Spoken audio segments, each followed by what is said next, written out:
হেই everyone, আসসালামু আলাইকুম। Welcome back to my channel পরিস লাইফস্টাইল।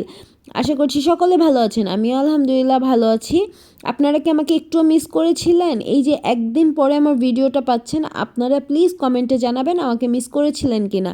লাঞ্চের পরে আমরা একটু কোক খাওয়ার জন্য আবদার করি আপুদের কাছে, তো আপু বলল ঠিক আছে খাওয়ানো যাবে, যেহেতু আব্দুল মোনেমের প্রোডাক্টটি। তো আফটার অফিস আমরা চলে গিয়েছিলাম একটু তেলে ভাজার জিনিস খাওয়ার জন্য। এটা আসলে শীতের সন্ধ্যায় খুবই মজাদার একটি খাবার। আমাদের অফিসের নিচেই এই মামাটা স্টল দিয়েছিল। তো আমরা বলছিলাম গরম গরম খাবো, তো ওগুলো একটু ওয়েট করতে হবে। এই যে আপুদেরও একটু দেখিয়ে দিলাম ভিডিওতে।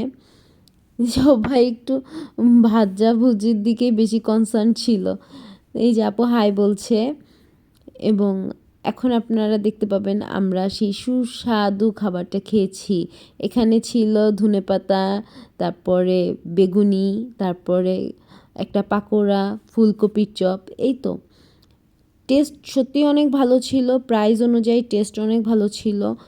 তো আপনারাও যদি বিকালে হালকা নাস্তা করতে চান, তো এটা আনহাইজেনিক হলেও খেতে পারছেন। ধন্যবাদ।